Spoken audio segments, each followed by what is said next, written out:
apabila mereka menanam jagung, maka rawatlah jagung itu seperti jagung. Jangan merawat jagung seperti merawat padi. Jadi sebagai seorang guru, setidaknya kita harus mengetahui dulu seperti apa anak-anak kita itu, sehingga kita bisa menuntun mereka. Di sini juga ada beberapa poin yang sudah saya simpulkan, bahwa setiap anak itu unik. Jadi biarkanlah mereka berkembang sesuai dengan potensi dan kodratnya masing-masing. Kembali lagi bahwa kita sebagai seorang guru atau among yang dikatakan Bapak Ki Hajar Dewantara hanya bisa menuntun mereka. Kita tidak bisa mengubah mereka. Kemudian permainan adalah pendidikan. Mendidik dengan cara menyenangkan dan beri ruang merdeka untuk murid. Jadi jangan ragu untuk mengajar anak-anak sambil bermain, karena bermain juga adalah pendidikan. Sama seperti anak TK ataupun anak SD, mereka belajar terkadang dengan bernyanyi. Kemudian guru sebagai penuntun, jadi menuntun menuju kebebasan sang anak agar anak tidak kehilangan arah dan membahayakan dirinya. Jadi dalam hal menuntun, kita juga guru sebagai pengawas juga bisa.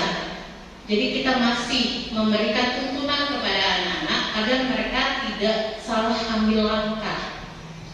Kemudian yang ditekankan juga oleh Ki Hajar Dewantara adalah pendidikan budi pekerti, sikap atau perilaku yang saling berkaitan dengan etika dan nilai norma. Budi yang berkaitan dengan cipta, rasa dan rasa, sedangkan pekerti yang berkaitan dengan tenaga yang terdiri dari olah cipta, olah karsa dan olahraga. Menuntun anak juga harus disesuaikan dengan kodratnya, yaitu kodrat alam dan kodrat zaman. Jadi di sini maksudnya adalah kita harus memperhatikan lingkungan, budaya, kebiasaan, era ataupun tren pada saat itu. Kemudian merdeka belajar, yaitu membebaskan para guru dan murid dalam menentukan sistem pembelajaran. Ini merdeka belajar juga yang sedang dicanangkan oleh pemerintah saat ini. Merdeka belajar bukan berarti kita membebaskan anak dari belajar, bukan, tapi membebaskan anak bagaimana cara mereka belajar. Seperti kita tahu bahwa gaya belajar itu berjenis. Ada yang gaya belajarnya audio, ada yang kinestetik, ada yang audio visual. Ya, jadi merdeka belajar berarti kita memberikan kebebasan kepada anak-anak bagaimana cara mereka untuk belajar. Kemudian profil pelajar Pancasila. Tujuan dari merdeka belajar ialah profil pelajar Pancasila, menciptakan murid yang berprofil pelajar Pancasila. Apa saja profil Pancasila? Nanti akan saya jelaskan sekilas. Jadi pemikiran Ki Hajar Dewantara ini menjadi tema besar kebijakan pendidikan kita saat ini, yaitu merdeka belajar, di mana tujuan pendidikan nasional saat ini berpedoman pada profil pelajar Pancasila. Dan ini profil pelajar Pancasila yang sekarang menjadi pedomannya atau tujuan dari pendidikan di Indonesia.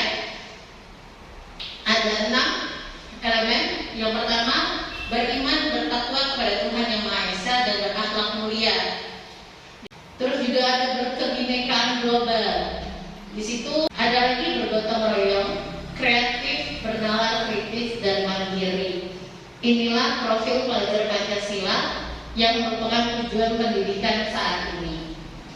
Ki Hajar Dewantara adalah orang yang anti dengan keyakinan tabula rasa. Jadi anak bukanlah kertas kosong, melainkan kertas yang sudah berisi dengan tulisan yang masih buram. Sehingga tugas pendidik adalah menebalkan tulisan yang bernilai kebaikan dan membiarkan tulisan yang buruk agar semakin pudar bahkan menghilang. Semboyan yang dikeluarkan oleh Bapak Ki Hajar Dewantara, jadi dalam upaya pendidikan dan pengajaran, KHD yang kami singkat dari Ki Hajar Dewantara menerapkan pola asah, asi, dan asuh dengan semboyan ing ngasal sungkulodo, ing madya mamkarso, dan tuturi handayani.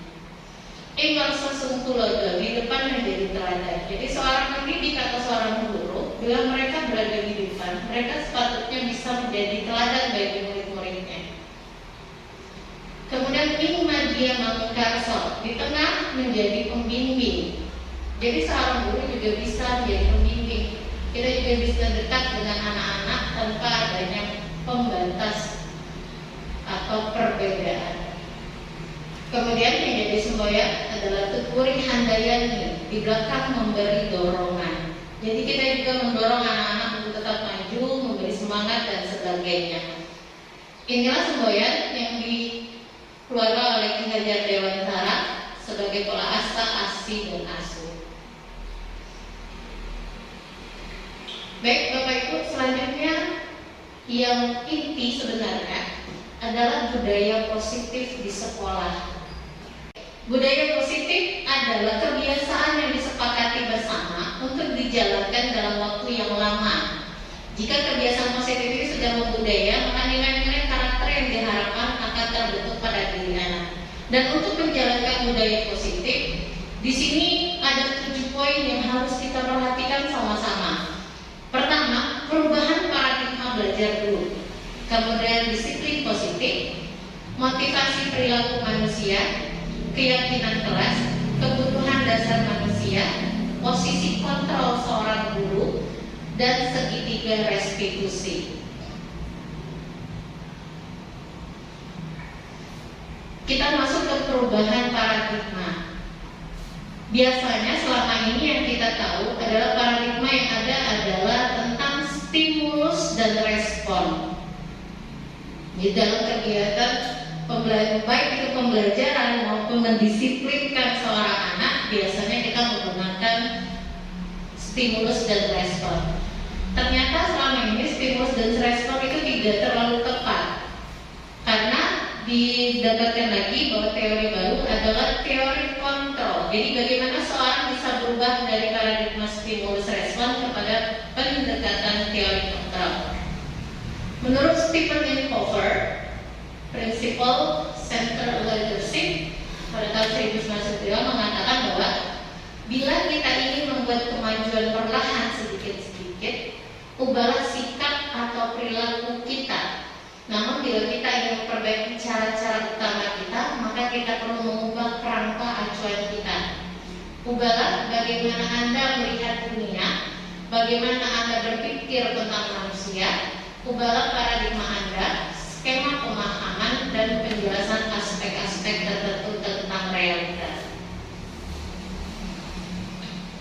Dan yang kedua, tentang budaya positif tidak lepas dari istilah disiplin positif.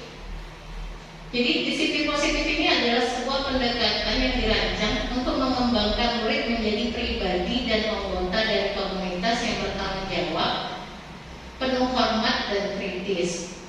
Disiplin positif bertujuan untuk bekerja sama dengan murid dan tidak menentang mereka.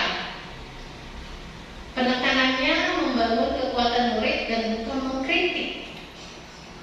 Ya, jadi bukan mengkritik kelemahan mereka, serta menggunakan penguatan positif untuk mempromosikan perilaku yang baik. Di sini yang agak mulai berat Bapak Ibu. Ya, jadi untuk membangun budaya positif ini yang agak berat, yaitu disiplin positif.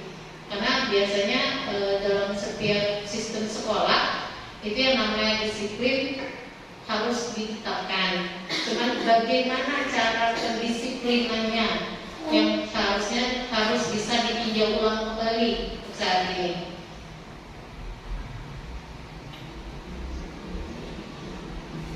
Biasanya di sini ada 3 motivasi perilaku manusia. Jadi biasanya Bapak Ibu, setiap orang itu melakukan sesuatu pasti ada yang memotivasi. Yang pertama adalah untuk menghindari ketidaknyamanan atau hubungan. Ini merupakan tingkat terendah dari motivasi perilaku manusia. Mereka sedang menghindari permasalahan yang mungkin muncul dan berpengaruh pada mereka secara fisik, psikologis maupun tidak terpenuhi kebutuhan mereka. Jadi biasanya mereka berpikir, kalau saya seperti itu, kira-kira bagaimana ya? Kalau saya seandainya saya. Jadi motivasi pertama adalah menghindari ketidaknyamanan atau hukuman. Kalau saya seperti ini, kira-kira dihukum atau tidak? Kemudian yang kedua adalah untuk mendapatkan imbalan atau penghargaan dari orang lain. Pada tahap ini orang berperilaku untuk mendapatkan imbalan atau penghargaan dari orang lain. Mereka melakukan sebuah tindakan untuk mendapatkan pujian. Kebanyakan mendapatkan pujian dari orang yang mereka anggap penting ataupun untuk mendapatkan hadiah.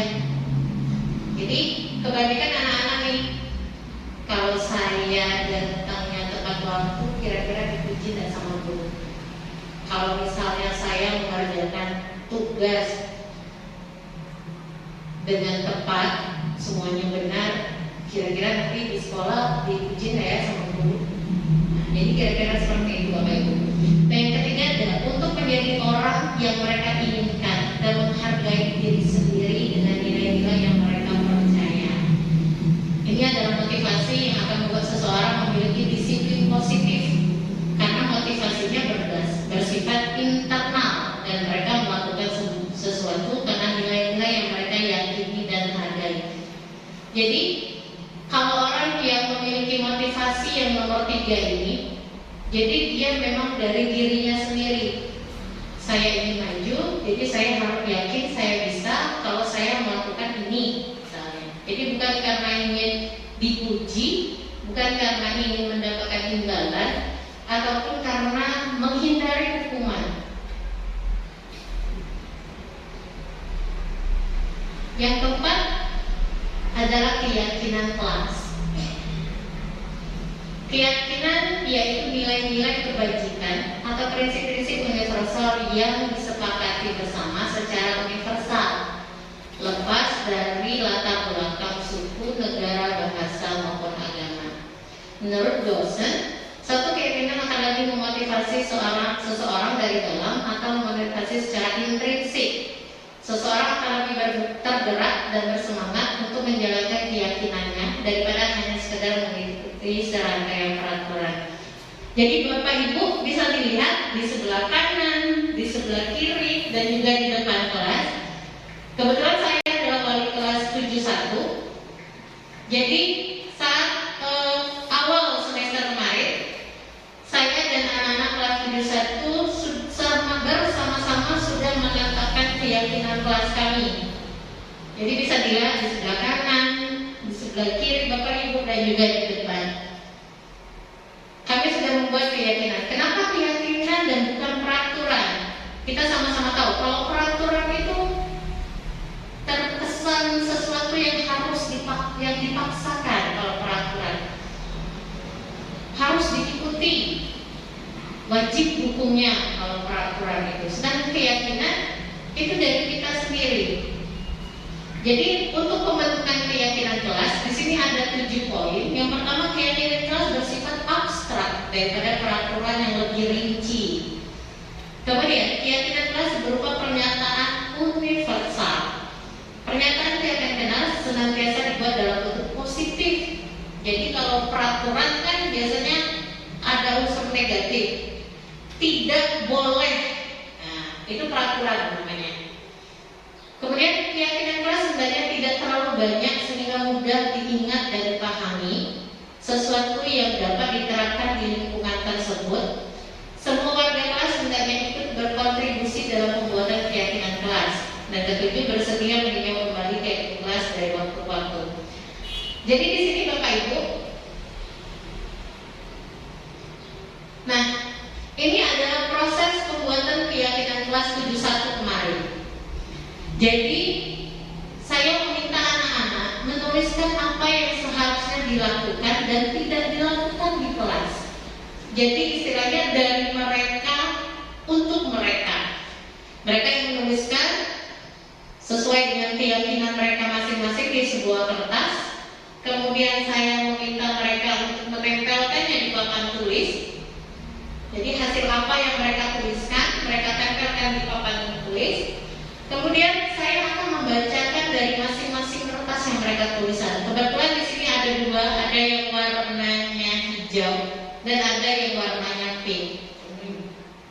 Kuning atau hijau tuh. Kalau aslinya kertasnya kayak warna hijau, kuning juga boleh. Jadi di warna kuning ini mereka menuliskan apa saja yang tidak boleh dilakukan selama di kelas atau di sekolah. Jadi ada yang menuliskan tidak boleh makan di kelas, tidak boleh mencontek. Jadi mereka persepsinya masih ke peraturan, tidak boleh, tidak boleh. Dan yang pink adalah apa saja sih yang harusnya dilakukan di dalam kelas. Jadi mereka ada yang menuliskan belajar dengan rajin, terus saling menolong, dari apa yang tidak boleh dilakukan dan apa yang boleh dilakukan, kami simpulkan seperti yang tadi bahwa katanya bersifat positif.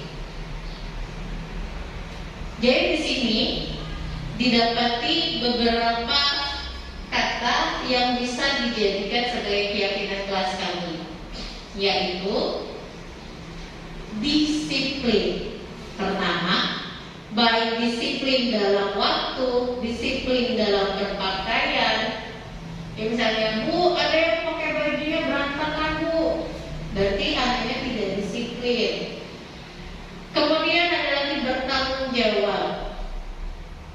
Jadi anak-anak juga tahu apa saja tanggung jawabnya di sekolah. Misalnya buang sampah pada tempatnya, itu tanggung jawab mereka.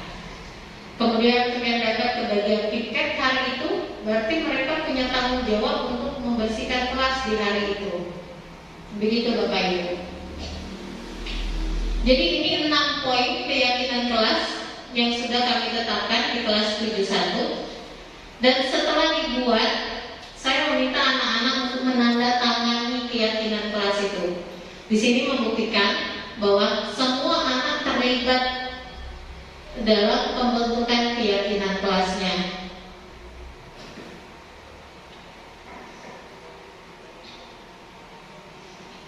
Kemudian untuk budaya positif ada juga kebutuhan dasar manusia.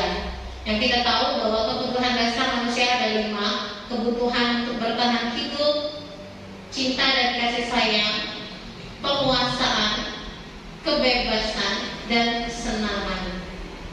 Jadi inilah 5 dasar kebutuhan dari manusia. Kalau kebebasan untuk memilih apa yang mau dilakukan dan apa yang tidak mau dilakukan. Kesenangan, untuk merasa senang, untuk tersenyum, untuk gembira, untuk bersedih, ya. Itu adalah kebutuhan dasar manusia. Dan di sini yang saya sebutkan sulit Bapak Ibu, yaitu adalah posisi kontrol. Pada saat kita mendisiplinkan anak, di mana sebenarnya posisi kita pada saat itu? Apakah kita sebagai penghukum, pembuat rasa bersalah, sebagai teman, sebagai pengontrol, atau sebagai manajer? Ini adalah posisi kontrol dulu yang dikemukakan oleh Gossen pada tahun 2004. Jadi dalam mendisiplinkan anak, kira-kira kita dalam posisi yang seperti apa?